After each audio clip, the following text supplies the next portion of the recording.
இருக்கீங்களா? நல்லா இருக்கீங்களா? எல்லாருக்கும் வணக்கம்.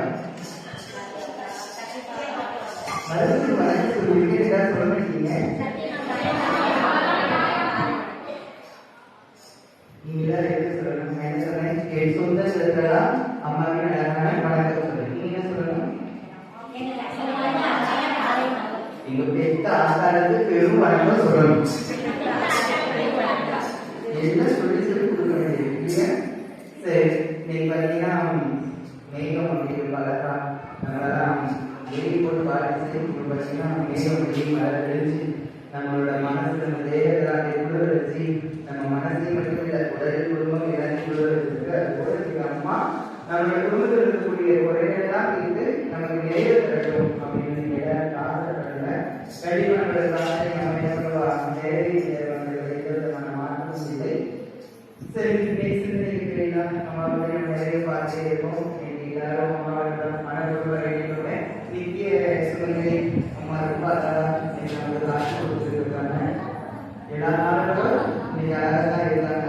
தினமும் மாலையில இருந்தாலும் நம்ம அம்மாவை கூப்பிடுவது பரிசுத்தமாக நினைக்கப்படுவது நமக்கு எதிர்ப்பு வராது. நீங்க எல்லாரும் அம்மாவை வந்து கூட இருக்கீங்க, அம்மாவை வந்து கேட்க இருக்கீங்க.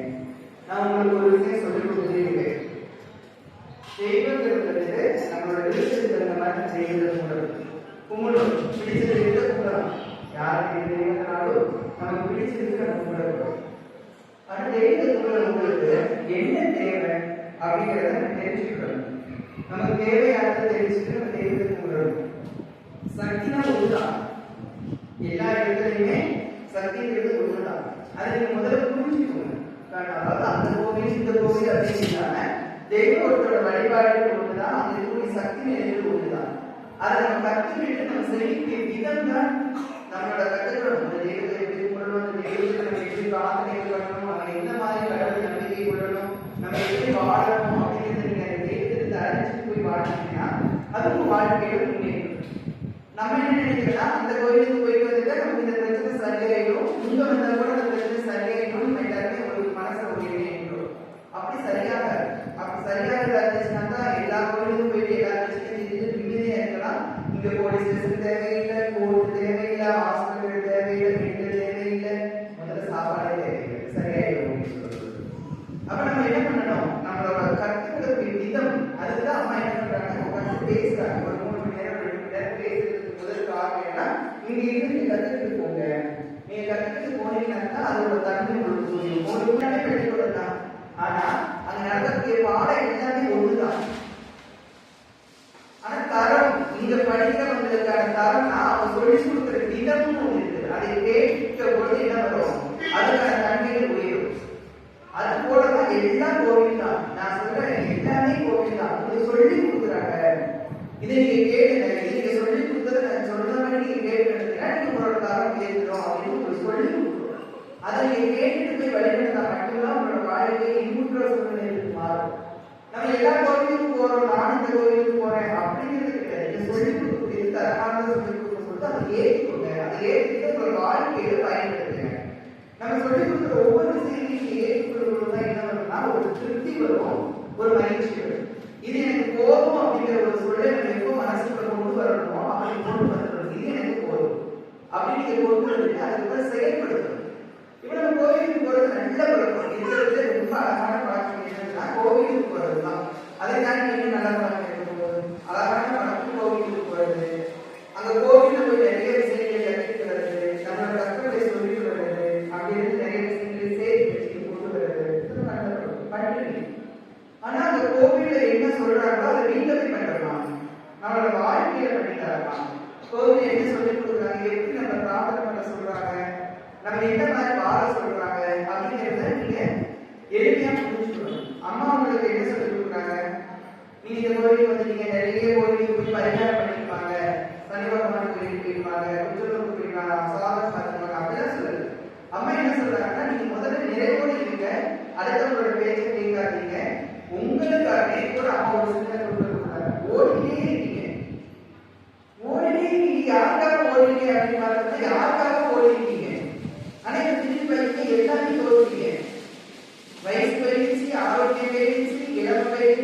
எல்லாமே போயிடுச்சு. ஆனா போட்டியில யாருக்காக நீங்க ஓடுனீங்களோ அவங்க உங்ககிட்ட நிக்கிறாங்களான்னு கேட்டாங்கன்னா அவங்களும் போயிட்டு ஓடிட்டாங்க, அவங்களும் ஓடிட்டாங்க. இப்ப நினைக்கிறீங்க ஐயோ எனக்கு சுத்துதேமா, ஐயோ எனக்கு கஷ்டமா இருக்குதேமா, எப்படி முடியும்? எப்படி வெற்றி அடைய முடியும்? அப்படி ஓட்ட யாருக்காக? நீங்க யாரை சம்பாதிச்சிருக்கீங்க? நீங்க எந்த மாதிரியான வழிபாடுகள் இருக்கீங்க? நீங்க இதெல்லாம் கேட்டு நீங்க வழிநடந்தால் மட்டும்தான் அது வாழ்க்கை. நான் உங்ககிட்ட 3 விஷயங்களை தொடர்ந்து செய்ய சொல்றேன். நீங்க எழுந்திருக்கும் பொழுதே நம்ம செய்ய சொல்றது 3 விஷயம். முதல்ல என்ன சொல்றேன்? இந்த வாழ்க்கை ஒரு போராட்டமானது. எல்லாரும் சொல்லுவாங்க இந்த வாழ்க்கை பூகோளமானது, மகிழ்ச்சியானது. நான் அதை சொல்லி கொடுக்கிறேன். இது ஒரு போராட்டம் நடந்த வாழ்க்கை. இன்னைக்கு நான் போராட்டத்துக்கு தயாரா இருக்கேன். முதல்ல நீங்க கட்டில இருந்து எழுந்திருக்கும் போது, நீங்க எழுந்திருக்கும் போது இன்னைக்கு நான் போராட தயாரா இருக்கேன், எனக்கு போராட்டத்துக்கு தயாரா இதை நீங்க சொல்லுங்க முதல்ல. அப்படி நீங்க சொல்லிட்டு என்ன பண்றீங்க? அந்த போராட்டத்துக்கு தைரியத்தோட இல்லை வாழ்க்கை பூகோளம், வாழ்க்கை மகிழ்ச்சியானது, மனதை வச்சுக்கோங்க. கண்டிப்பா நீங்க கிளாஸ் எல்லாம் பொறுத்து வளர்ந்து தான் போயிருவீங்க. அதுக்கப்புறம் ஐயம்மா பூ எப்படி வளைக்கு வளர்ந்து ஐயம்மா வளர்ந்துன்னா வளர்ச்சி போகுது. அதை நீங்க முதல்ல புரிஞ்சுக்கோங்க. ரெண்டாவது, யாரையும் நம்பாதீங்க. யாரையும் நம்பாதீங்க. நம்ப மாட்டேன், நம்ப மாட்டேன், நம்ப மாட்டேன், இப்பயும் நம்ப மாட்டேன், இனிமேலும் நம்ப மாட்டேன், யாரையும் நம்ப மாட்டேன், நம்பவே மாட்டேன். நீங்களே நம்பாதீங்க, யாரையும் நம்பாதீங்க, என்ன கூட நம்பாதீங்க. அப்ப எப்போ யாரை நம்பணும்? நீங்கள் யாரையும் நம்பாதீங்க, கடமைகளை செய்யுங்க.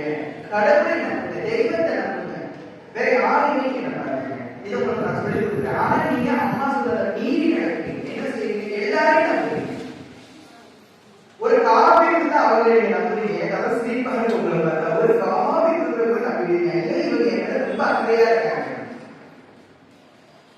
ஒரு இங்கே போகும்போது ஒரு பிடிச்சு பாப்பையை வச்சுக்கணும்னா அவங்க நம்பிடுவீங்க. அவங்க நம்பி எல்லாருக்கும் உழைச்சிருக்கீங்க. அப்படி எப்படிப்பட்ட ஒரு கேரக்டர் இருக்கீங்க? ஒரு காபி நம்புறீங்களே, அப்ப நீங்க எப்படிப்பட்ட ஒரு வாழ்க்கை வாழ போறீங்க? சாதாரண ஒரு விஷயம், அதை கூட நீங்க நம்ப ஆரம்பிக்கிறீங்க. எப்படி நம்பாதீங்க? நம்பிக்கைக்கு பின்னாடி வரக்கூடியது என்னது? நீங்க எப்ப நம்புறீங்க? எதுக்காக நம்புறீங்க? ஒருத்தங்க அப்படி நம்பும் பொழுது நீங்க அவங்க கிட்ட எதை ஒன்று கேட்கிறீங்க, நம்புறீங்க, கேட்கிறீங்க. இவங்க கொடுப்பாங்க நம்பிக்கையில் இருக்கீங்க. ஆனா அவங்க கொடுப்பாங்களா? உங்க மனசை புரிஞ்சுக்குவாங்களா? எதையுமே செய்ய மாட்டாங்க. அப்புறம் கடைசி எங்க போய் நிற்கிறோம்? கோவில போய் நிற்கிறோம். கோவில தர்மம் தான் செய்யும். தர்மத்தோட நிலைநாட்டில் தான் இருக்குமே தவிர நம்ம கேட்டதெல்லாம் கிடைச்சிட்டாரு கோவில்ல. நீங்க கேட்கறதெல்லாம் எப்படி? நீங்க சொல்றீங்க உங்க புருஷனை கூட சொல்றீங்க அம்மா கிட்ட, அது எப்படி நடக்கும்? எதிர்கட்சிக்காரன் கூட சொல்றீங்க, அது எப்படி நடக்கும்? நடக்காது. உழைக்காமையே இருந்துட்டு, முதல் போட்டுட்டு உழைக்காம இருந்துட்டு, அஜாக்கிரதை இருந்துட்டு எனக்கு ஓடி வருமானம் வரும்னா அது எப்படி நடக்கும்? இது எதுவுமே நடக்காது. அப்ப இதெல்லாம் நடக்கணும்னா உங்களோட இறையை நம்பி, உங்களை நம்பி, உங்களோட குருநாதர்களை சொல்படி கேட்டு நீங்க வழி நடத்துறது ரொம்ப அவசியம். அப்படி வழி நடந்தா என்ன செய்யும்? நடக்கும். அம்மா சொல்றீங்க, அம்மா வந்துட்டு எல்லாம் செய்வார், அம்மாவால எல்லாம் முடியும், கடவுளால முடியாது இருக்குதான் கேட்டா முடியாது, எல்லாம் இருக்கு. ஆனா அந்த கடவுளால முடிஞ்சாலும் அந்த கடவுளை காலையில குடிக்க ஊத்தி அவங்களுக்கு சேலை கட்டி அவங்களுக்கு பூக்கள் போட்டு அவங்க எப்படிலாம் இருந்து அழகா இருப்பாங்க நினைச்சு அவங்களை அலங்கரிக்கிறதுக்கு இங்க ஒரு கைகள் தேவை, இங்க ஒரு ஜீவன் தேவை. அப்பதான் அழகா வருவாங்க. ஆனா எல்லாமே அம்மா பார்த்துட்டு அப்படின்னு சொன்னா அம்மாவே எல்லாம் அழகா பண்ணிக்க வேண்டியதானே? முடியாது. அப்ப அங்கேயும் ஒரு ஆள் தேவை இருக்கு.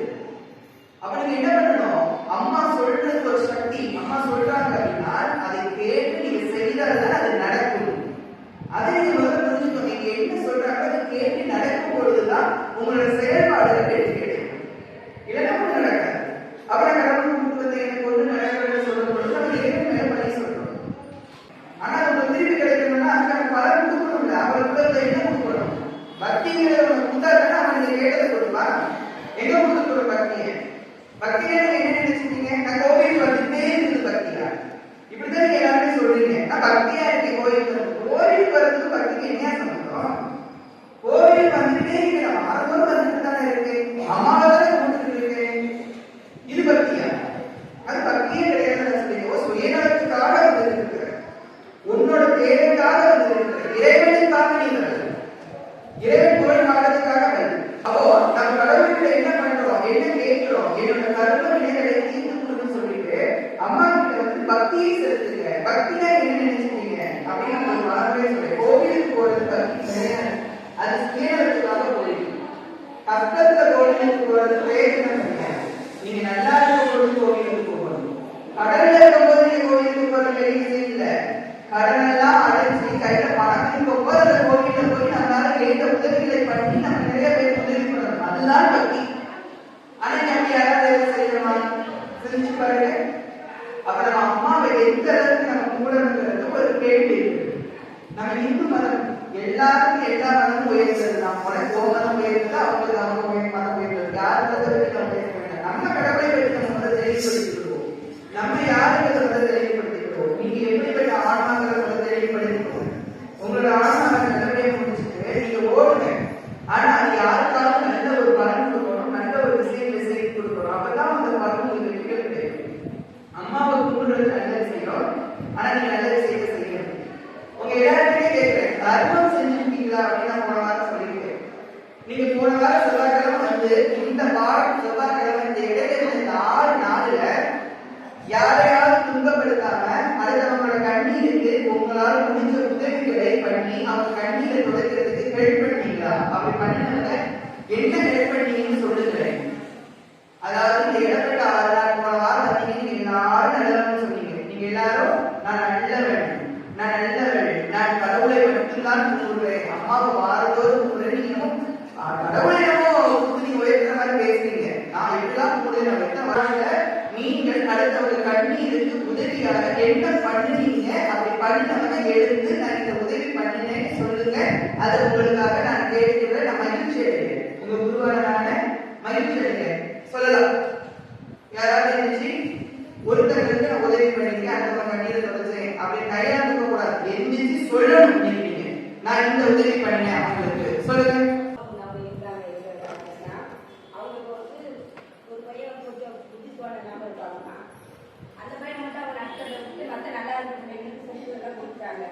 அப்போ அவங்க தம்பிக்கு வந்து இவனுடைய சொத்தை வந்து தம்பிக்கு கொடுத்துட்டாங்க.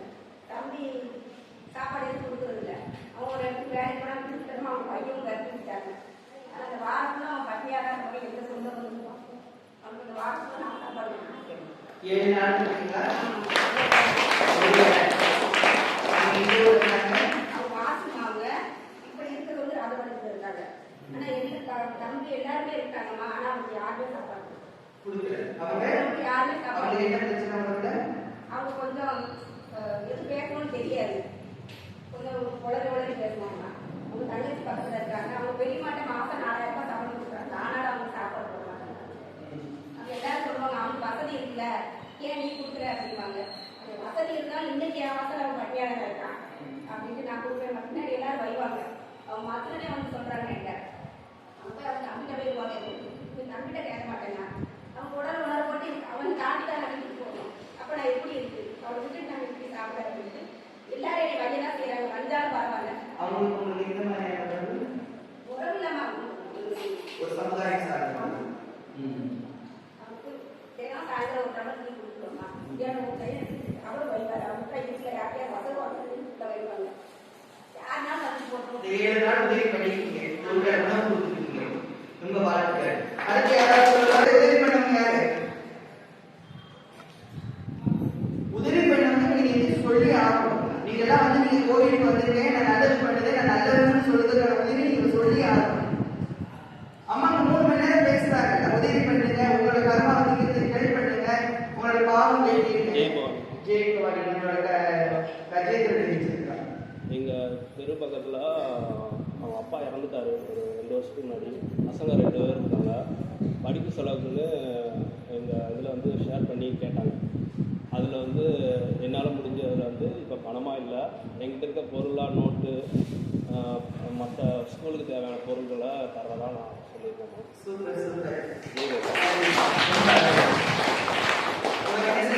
ஒரு தாய் தகவல் இல்லாத ஒரு அனாதை குழந்தைகளுக்கு படிப்புக்காக பொருள் உதவி பண்ணிருக்கிறார் போன வாரத்துல. அடுத்து நீங்க இனிமே இதெல்லாம் நம்ம கண்டிப்பா கேட்டே ஆகுது. நீங்க என்ன மாதிரியான பாடம் எடுக்கிறீங்க, அதுல நீங்க முடிவு என்ன செஞ்சுட்டீங்கிறத நான் கேட்டே ஆகணும். நீங்க அதை சொல்லி ஆகணும். அப்பதான் நீங்க ஆன்மீகவாதி. சும்மா வந்து ஒவ்வொருத்தருக்கும் செயல்படுத்தணும். இனிமே நீங்க செயல்படுத்தி நீங்க ஒவ்வொரு காரியங்களும் நீங்க செய்யணும். நீங்க உதவி பண்ணீங்க, நீங்க அடுத்தவங்களுக்கு நல்லது பண்ணீங்க அப்படிங்கிறது வந்து நீங்க செயல்படுத்தணும். இப்ப நீங்க கேட்கலாம், இந்த வாரத்துல அம்மாட்ட என்ன உதவி பண்ணிருக்கேன் அப்படின்னு பார்த்தா ஒரு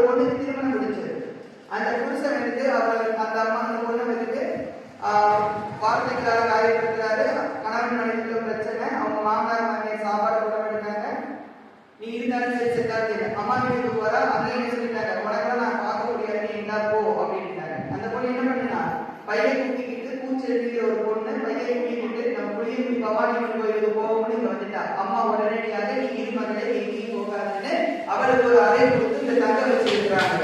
ஒரு பெரிய தலைவர் கொடுத்துருக்காங்க. இன்னும் பல இந்த வருஷம் சொல்லக்கூடாது. நான் போய் நீ கேட்கணும்ல, நீங்க அதை தாண்டி நிறைய உதவிகள், நிறைய பேருக்கு உதவிங்கிற பேர்ல லஞ்சம் கொடுத்துட்டு இருக்கோம். நீங்க கொடுத்தாக்கா நீ நல்லதுங்கிறதுக்கான ஒரு சூழ்நிலை அதெல்லாம் கூறவில்லை. அது ரெண்டாவது இருக்கிற உதவிங்கிறது என்ன பண்ணணும் அப்படின்ற ஒரு கேள்வி. அம்மா வந்து நம்ம கிட்ட பல முறை சொல்லியிருக்காங்க. நீங்க ஒவ்வொரு கட்டங்களையும் அதை தாண்டி அம்மா இன்னொன்னு செஞ்சிருக்காங்க. என்ன செஞ்சிருக்காங்கன்னா, நீங்க இந்த கிழக்கு கூடி போனீங்கன்னா ஒரு மாட்டை கொடுக்கும். நமக்கு ஒரு லாஸ்ட் இன்னொருத்தங்க தொழில் வச்சிருப்பாங்க. அவங்க வந்து நமக்கு அறுவாக்கு முடிச்ச மறுநாள் போன வாரத்துல வெள்ளிக்கிழமை அறுவாக்கு முடிஞ்சு சனிக்கிழமை என்ன பண்ணாங்கன்னா, ஒரு 4 மாடு, 2 பசு மாடு, 2 காளை மாடு, நல்லா வயசு மாடு, வயசுனா கிளவி மாடு, அப்படி மாடுகளை அறுக்கிறதுக்காக ஏற்றிட்டு இருக்காங்க. அப்ப அந்த நம்ம போய் பார்த்தா தெரியும் என்ன அப்படின்ட்டு நம்ம போய் சும்மா நடந்து போய் கேட்டா, இந்த மாடு ரொம்ப பாடு கொடுக்கறது இல்லை, இது வந்து இப்போ 9 மாசமா இருக்குது, அது உடம்பு சரியாம போயிடுச்சு, இனிமேல் இங்க என்ன செய்ய நிக்கிறோம் அறுக்கிறதுக்கு. இன்னொரு மாடு வயசு மாடு பாலை இல்லை நிக்கிறோம். இன்னும் 2 காளை மாடு விற்கிறோம். இதுக்கு எவ்வளவுக்கு கேட்கிறோம் அப்படின்னு கேட்டா 65,000 ரூபாய் 2 பசு மாட்டுக்கு வயசாயிடுச்சுங்கிறதுக்காக. 2 காளை மாட்டுக்கு 40 நான் வேறு 20. அப்ப அம்மா 1,05,000 ரூபாய் நான் கொடுக்குறேன். நீ அந்த மாடை கொடுத்துருன்னு அந்த 1,05,000 கொடுத்துட்டு அம்மா வாங்கி அதை கட்டி போட்டுருக்காங்க. போய் பாருங்க, அந்த வெங்காயம் இருக்கிறது கட்டி போட்டுருக்காங்க. இதை ஏன் உங்களுக்கு சொல்றேன்னா, நீங்க ஒரு மனிதனுக்கு உதவி பண்றதை தாண்டி ஒரு வாரில்லாத ஜீவனுக்கும் உதவிகள் பண்ணணும். இன்னைக்கு 1,00,000 ரூபாய் 4 உயிரை காப்பாத்துதுங்க பொழுது அது எவ்வளவு பெரிய நல்ல விஷயங்கள். அது அதோட ஜீவன் எப்படிப்பட்ட ஜீவனாக இருக்குது, அப்படி சிந்திக்கணும். அப்ப நம்ம நல்லது செஞ்சே ஆகணும். அப்ப நம்ம இது மாதிரி நம்ம நிறைய பண்ணுவோம், அதை புரிஞ்சுடுங்க. ஆனா நீங்கள் என்ன பண்றீங்க, நான் நல்ல பண்றேன், அம்மாவுக்கு நான் கும்பிடுறேன், நான் சாமியை கும்பிடுறேங்கிறதெல்லாம் விட்டுட்டு நீங்க யாருக்காவது ஒருத்தருக்கு நல்லது செய்யணும். ஏன் நான் உங்களுக்கு சொல்றேன்னா, நீங்க ஒரு நல்லது செய்யும் பொழுதுதான் நீங்கள் ஒரு தவறுகள் செய்ய மாட்டீங்க. நீங்க ஒருத்தங்களுக்கு உதவி பண்ணும் பொழுதுதான் உங்களுக்கு அடுத்தவங்களோட கஷ்டம் எனக்கு ஈஸியா புரிய வரும். உடம்பு முழுக்க நோய், நடந்து கொஞ்சம் ஒரு தூரம் கூட நம்மளால போக முடியல, அவ்வளவு பெரிய உடல்நிலை இருக்கு. நம்மளோட கடமைகளை நம்மளால செய்ய முடியல, நம்மளோட வேலைகள், நம்மளோட தொழில், நம்மளோட வேலைகள் அப்படிங்கிறத தாண்டி நம்மளோட காலைக்கடன் கூட கழிக்க முடியல, நம்மளோட உணவுகளை கூட நம்மளால வாங்கி சாப்பிட முடியாத ஒரு உடல்நிலைகள் இருக்கும் பொழுது நம்மளுக்கு கூப்பிட்டு போய் ஒரு மருத்துவம் செய்ய யாரும் இல்லைன்னா அது கஷ்டம். நம்ம அப்படி தடுமாறி கிடக்கும் பொழுது ஒரு பச்சை தண்ணி கொடுக்காம எல்லாரும் ஒதுக்கி வச்சாங்கன்னா அந்த நிலையில் இருக்கிறது தான் கஷ்டம். இந்த நிலைமையில நீங்க யார் இருக்கீங்கன்னு சொல்லுங்க. உங்களுக்கு மருத்துவ செலவு பண்ணி உங்களுக்கு 3 வேளைக்கு சோறு போட்டு உங்களுக்கு இருக்கிற இடம் கொடுத்து உங்களை இறுதி வரைக்கும் நாங்கள் சத்தியமாக இருப்போம். இப்படி கஷ்டம்னு சொல்லி கோயிலுக்கு என்கிட்ட புலம்பிட்டு இருக்கிற நீ இந்த மாதிரி நிலைமையில இப்ப இருக்கிற சத்தியம் ஏற்றுக்கிறது இன்னைக்கு இருந்தாலும் பாருங்க. இந்த அலங்காரங்கள் அப்படி ஒரு அர்த்தமான ஒரு அலங்காரத்தோட இன்னைக்கு மற்றவங்களுக்கு 3 கூட்டு கொடுத்து சாப்பாடு கொடுக்கும் போது அது பேரானது. அப்போ ஒருத்தர் ஆனந்தம் என்ன நினைக்கணும், அடுத்தவங்க உதவி பண்றது, அடுத்தவங்க கஷ்டத்தை போக்குறது, அடுத்தவங்களுக்காக ஹெல்ப் பண்றது, இதை நீங்க தயவு செய்து முடிச்சுக்கிட்டு நீங்க ஆனந்தமாக மாறணும். நீங்க இன்னைக்கு இருந்து நீங்க என்னோட குழந்தைகளாக மாறணும், பவானி பிள்ளைகளாக மாறணும். நான் உங்ககிட்ட ஒரே விஷயம் தான் சொல்றேன். நீங்க கோவிலுக்கு வரீங்க, ரொம்ப எனக்கு பேரானந்தம். ஆனா இந்த கோவிலுக்கு பேரானந்தமா நான் அடைகிறேன். வியூர்ல போய் இந்த மாதிரியான நல்ல செயல்களை நீங்க செய்யும் பொழுதுதான் இன்னும் பேரானந்தமா இருக்கும். நீங்க கேட்கலாம், நல்ல செயல்னா என்னது, நல்லதுன்னா என்னது அப்படின்னு கேட்கலாம். நல்லதுன்னா ஒண்ணுமே இல்லை, அடுத்தவங்களை குறை பேசாம இருந்தாலே பெரும் நல்லது. உங்களோட சுதந்திரத்துக்காக இன்னொருத்தரை காயப்படுத்தாமல் இருக்கிறதும் பெரும் நல்லது. உங்களோட உடம்பு சுகத்துக்காக இன்னொருத்தங்களை புண்படுத்தாமல் இருக்கிறதும் பேரானது. நமக்குக்காக அடுத்தவங்களை துன்பப்படுத்தாமல் இருக்கிறது பெரும் ஆனந்தம். இதை நீங்க செய்வீங்கன்னு நம்புறேன். நம்பலாமா? இனிமேல் கண்டிப்பா உண்டு. நீங்க அடுத்த வாரம் வந்து சொல்லணும், நான் இந்த மாதிரி நல்லது பண்ணேன், இப்படி நல்லது பண்ணேன். இந்த சொந்த காரணங்களுக்காக வரும்போது இது சொந்தத்துக்குள்ளே வந்துடக்கூடாது, இது சொந்த பந்தத்துக்குள்ளே வரக்கூடாது. அவங்க யாரோ எனக்கு தெரியாதவங்களுக்கு உதவி பண்ணணும். இன்னும் நீங்க அவங்க யாருன்னு தெரியாதவங்களுக்கு என்னது பெரும் மகிழ்ச்சி பேரானந்தம். சரி, நம்ம கோவில்ல இருந்து ஒரு நல்ல விஷயம் பண்ணணும்.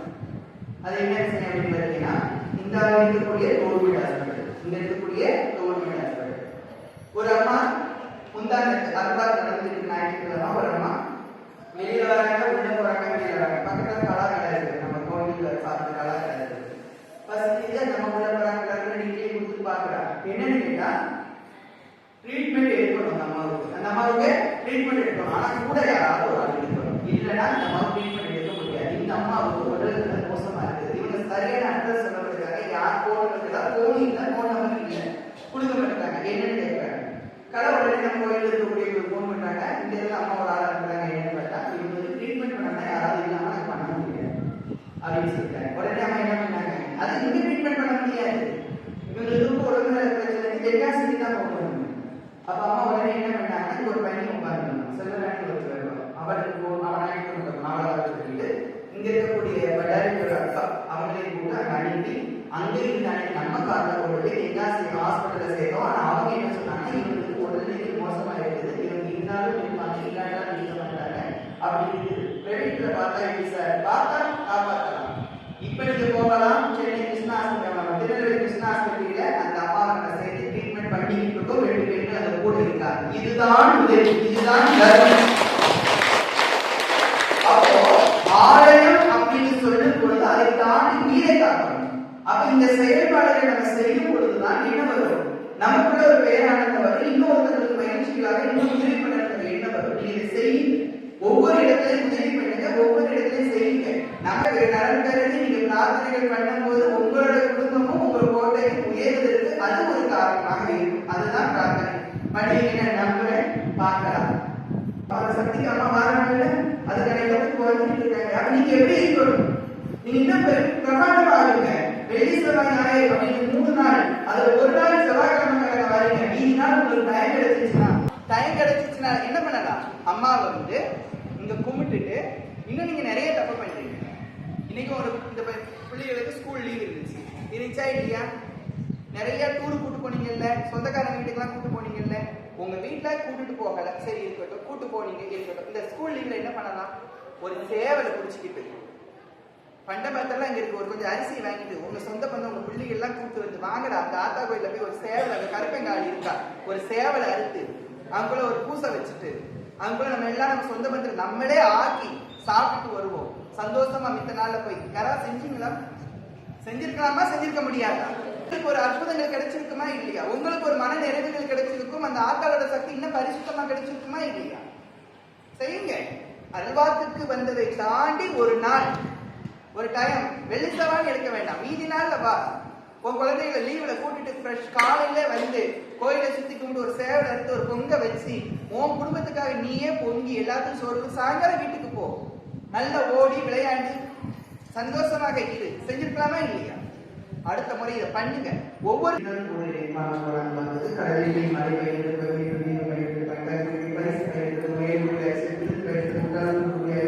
பயன்படுத்த